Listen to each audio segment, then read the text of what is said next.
आज़मीन हज का सफ़र रवा दवा था कि जुनैद बगदादी रहमतुल्लाह अलैह के पीर व मुर्शिद अब्दुल्ला अंदलुसी रहमतुल्लाह अलैह अपने मुरीदीन के साथ सफ़र हज के लिए रवा दवा थे। तो रास्ते में उनका पड़ाव एक पानी की जगह पर पड़ाव हुआ।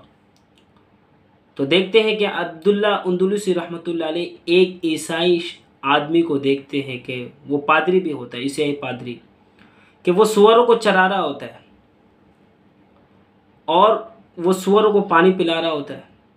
तो उनको देखकर दिल ही दिल में हक़ारत की निगाह से उनको देखता है कि ये किस कदर बेहिस इंसान है जो अल्लाह की याद से गाफिल है। अल्लाह का खाता, अल्लाह का पीता, अल्लाह का ज़मीन इस्तेमाल करता है, अल्लाह का हवा इस्तेमाल करता है, अल्लाह की नेमतों को इस्तेमाल करता है, लेकिन फिर भी अल्लाह की याद से गाफिल है। वो दिल ही दिल में उस ईसाई पादरी के लिए, उस चरवाहा के लिए दिल में नफ़रत पैदा कर रहे थे।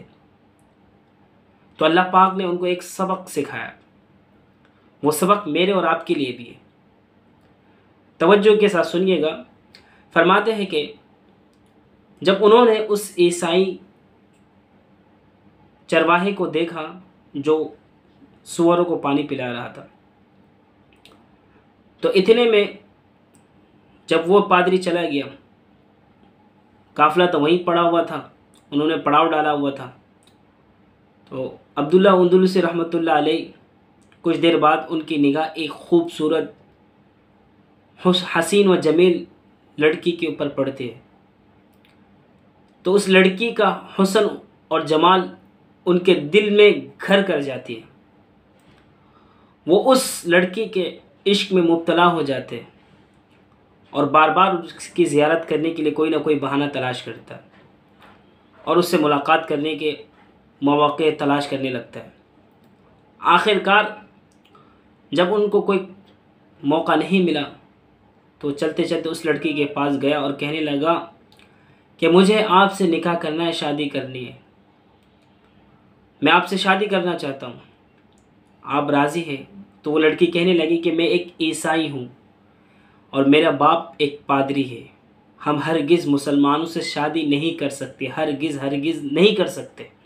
तो वो बड़ा हैरान हुआ कि ये ईसाई। तो वो कहते कि हमारे मज़हब में तो जायज़ है इस ईसाइयों से शादी करना, किताबियों से। तो वो लड़की कहने लगी लेकिन मेरा बाप राज़ी नहीं होगा। लेकिन अगर मेरा बाप राज़ी होता है तो फिर मैं राज़ी हूँ। जब लड़की के बाप के सामने अब्दुल्ला अंदलुसी रहमतुल्लाह अलैह हाजिर होते तो उस लड़की का बाप कहता है कि मैं एक शर्त पे मेरी बेटी का निकाह तुमसे करवाऊँगा।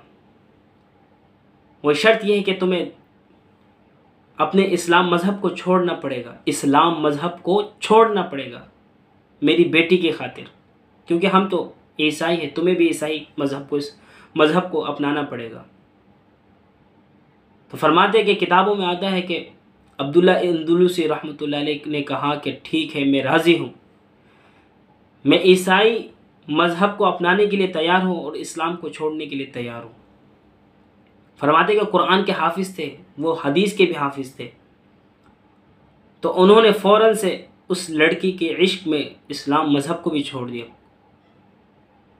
और फरमाते कि उनसे कुरान की आयत भी पूरे के पूरे कुरान उनके दिल और दिमाग से और अहादीस नबवी सारे के सारे अल्लाह पाक ने भुला दिया। जब काफ़िला वालों का पड़ाव ख़त्म हो गया, मंजिल को आगे रवा दवा था, आगे की जानिब जाना होता, काफ़िले वालों ने रख्ते सफ़र बांधा कि वो हज के लिए मक्के मदीने की तरफ रवा दवा होने को थे। तो अब्दुल्ला अंदलुसी रहमतुल्लाह अलैह को कहा कि हज़रत शेख साहब आप भी साथ चले। तो उन्होंने कहा कि मैं आप लोगों के साथ नहीं चल सकता। तो तमाम मुरीदीन हैरान। जुनैद बगदादी रहमतुल्लाह अलैह कहते कि पीर साहब आपको क्या हो गया, शेख साहब क्या आप हमारे साथ क्यों नहीं जाना चाहते? कि वो कहने लगे कि मैं मुसलमान ही नहीं तो मैं क्यों हज करूँ? तो वो बड़े हैरान हुए। उन्होंने कहा कि वजह क्या? बोला मुझे इस लड़की से शादी करनी है, मैं ईसाई मज़हब को कबूल कर चुका हूँ, इस्लाम मज़हब को छोड़ चुका हूँ। तो सारे हैरान हो गए, सारे मुरीदीन पैर पकड़ने लगे, शेख साहब अल्लाह के वास्ते, रसूल के वास्ते आप हमारे साथ चले, आपको ये क्या हो गया, आपके साथ जादू टोना तो नहीं हो गया, आजकल का दौर होता तो आपके साथ तावीज़ तो नहीं हो गया। खैर, तो मुरीदीन ने बड़े इसरार किया, लेकिन वो राज़ी नहीं हुए। जुनैद बगदादी रहमतुल्लाह अलैह भी बड़े परेशान, ये क्या हो गया, हमारे जो पीर है, शेख है, वही दायरे इस्लाम से खारिज हो गए। तो सब ने आखिरकार मजबूर हो गए कि अब हमारे पास कोई रास्ता नहीं कि हम शेख साहब को यहाँ छोड़कर मंजिल को आगे रवा दवा करते हैं। तो फरमाते कि जब वो सारे काफिला वाले मुरीदीन और सारे लोग चले गए, तो उस लड़की के बाप ने एक शर्त ये भी रखी थी कि आप हक के मेहर के बदले मेरे इन सुअरों को रोज़ाना चराएंगे और उनको पानी पिलाएंगे, घास खिलाएंगे, जो होना होता है वो करेंगे। तो वो इस बात पे भी राज़ी हो गया, दायरे इस्लाम से भी गया और सुअरों को चराने के लिए भी तैयार हो गए। अब वो रोज़ाना सुअरों को चरा रहे, सुबह जाते शाम को लौट के आते, उनको पेट खाली पेट लेके जाते और भरा हुआ पेट लेके आते। एक अल्लाह के वली, कुरान के हाफिज़, हदीस के हाफिज़, वो दायरे इस्लाम से फिर गए और सुअरों को चराने लग गए। ये नौबत आ गई। और वो किन के शेख हैं? जुनैद बगदादी रहमतुल्लाह अलैह जैसे लोगों के। तो फरमाते कि जब काफिला हज की अरकान को मुकम्मल करने के बाद वापस पलटा, रास्ते में दोबारा उसी रास्ते से जब गुज़र हुआ, तो जुनैद बगदादी रहमतुल्लाह अलैह ने अपने शेख की ज़ियारत की और दोबारा शेख को कहा कि फ़रियाद की कि अल्लाह के वास्ते आप दायरा इस्लाम में आ जाए। तो उन्होंने अल्लाह से दुआ की, तमाम मुरीदीन ने और जुनैद बगदादी रहमतुल्लाह अलैह ने, सब ने मिलकर अल्लाह से फ़रियाद की, आहो पुकार की। तो अल्लाह पाक ने अचानक से उनके दिल में नूर ईमान पैदा कर दिया। वो एकदम से होश में आ गए कि मुझे ये क्या हो गया, मैं इस्लाम मज़हब से फिर गया। फरमाते कि जुनैद बगदादी जब वो गैर मुस्लिम हो गए थे, तो जुनैद बगदादी रहमतुल्लाह अलैह ने उनसे कुरान के आयत पूछी, तो वो उनके दिल और दिमाग में मौजूद ही नहीं थे। वो कहते कि मुझे कुरान की कोई एक आयत भी याद नहीं। लेकिन खैर, जब वो दोबारा मुसलमान हो गए, तो तमाम मुरीदीन ने अल्लाह का शुक्र अदा किया। जुनैद बगदादी रहमतुल्लाह अलैह ने भी अल्लाह का शुक्र अदा किया। तो उन्होंने कहा कि हज़रत आपको ये क्या हो गया कि आप इस्लाम मज़हब को छोड़ चुके और यहाँ तक नौबत आई कि आपने सूअरों को चराया। तो अब्दुल्लाह अंदलुसी रहमतुल्लाह अलैह फरमाने लगे कि अल्लाह पाक ने मुझे एक सबक सिखाई। वो सबक ये था, ये जो मेरा ससुर था यानी ये जो पादरी, ईसाई पादरी था, इसके लिए मैंने अपने दिल में बुरा सोचा था।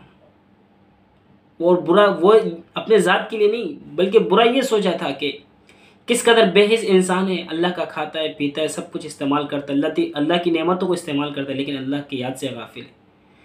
उसकी नफ़रत मैंने अपने दिल में बिठाई, जिस बिना पर अल्लाह पाक ने मुझे सबक सिखाने के लिए ये तमाम सूरत हाल पैदा की। तो मेरे भाई दोस्तों, वो तो एक काफिर थे जिसके बारे में उन्होंने दिल में अपने लिए एक हकारत की निगाह से देखा। आज मैं भी इसमें मुलव्विस हूँ कि हम अपने मुसलमान भाइयों को किस किस निगाह से देखते, उनको ज़िल्लत और रुसवाई की निगाह से देखते, हकारत की निगाह से देखते। कि अल्लाह पाक हम सबको माफ़ कर देगा। अगर हमारे दिल में किसी इंसान के लिए बुराई है तो उससे जाके माफ़ी मांगे, उसको गले लगाए, उससे प्यार मोहब्बत की बातें करें। अल्लाह पाक हम सबको इस किस्से के ऊपर अमल करने की तौफीक नसीब फरमाए।